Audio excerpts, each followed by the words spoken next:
And Rachel saw that she had not borne any children to Jacob. Rachel envied her sister, and she said to Jacob, "Give me children, and if not, I am dead." Jacob became angry with Rachel, and he said, "Am I instead of God, who has withheld from you the fruit of the womb?" So she said, "Here is my maidservant, Bilhah. Come to her, and she will bear children on my knees, so that I too will be built up from her." So she gave him her maidservant Bilhah for a wife, and Jacob came to her, and Bilhah conceived, and she bore Jacob a son.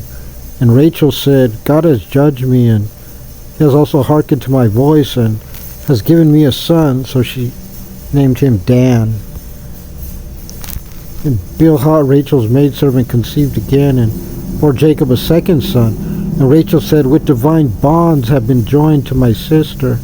I have also prevailed." So she named him Naphtali. When Leah saw that she had stopped bearing children, she took her maidservant Zilpah and gave her to Jacob for a wife. And Zilpah, Leah's maidservant, bore Jacob a son. And Leah said, "Luck has come."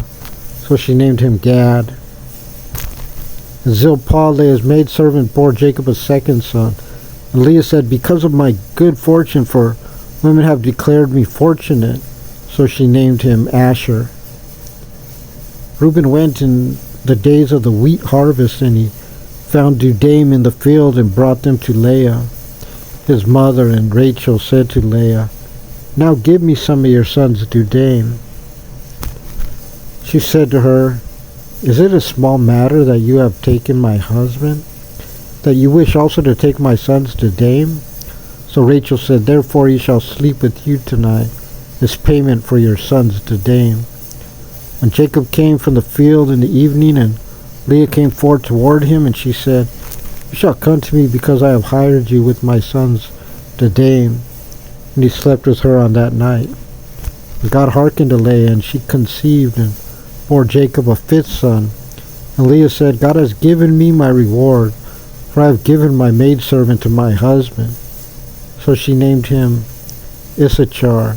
And Leah conceived again, and she bore Jacob a sixth son. And Leah said, "God has given me a good portion this time. My husband will live with me, for I have borne him 6 sons." So she named him Zebulun. Afterwards she bore a daughter, and she named her daughter Dinah. And God remembered Rachel, and God hearkened to her, and he opened her womb. She conceived and bore a son, and she said, "God has taken away my reproach." So she named him Joseph, saying, "May the Lord grant me yet another son." It came to pass, when Rachel had borne Joseph, that Jacob said to Laban, "Send me away, and I will go to my place and to my land. Give me my wives and my children, for whom I work for you, and I will go for you. Know my work which I have worked for you." And Laban said to him, "If only I have now found favor in your eyes. I have divined, and the Lord has blessed me for your sake." Then he said, "Specify your wages for me, and I will give them." He said to him, "You know how I have worked for you, and how your livestock was with me. For the little that you had before me has increased in multitude, and the Lord blessed you upon my arrival. But now when will I too provide something for my household?"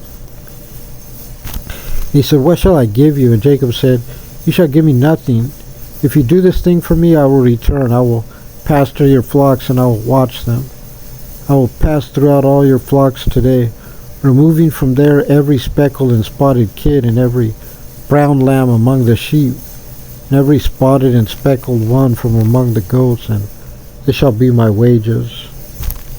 And my righteousness will testify for me at a future date, for it will come upon my wages before you. Whatever is not speckled or spotted among the goats or brown among the sheep shall be counted as stolen with me." And Laban said, "Very well, if only it would be as you say." And he removed on that day the ringed and the spotted male goats, and all the speckled and spotted female goats, whichever had white on it, and all the brown from among the sheep, and he gave them into the hands of his sons. And he set 3 days' journey between himself and Jacob. Jacob tended Laban's remaining animals. Jacob took himself moist rods of trembling poplar and hazelnut and chestnut, and he peeled white streaks upon them, bearing the white that was on the rods.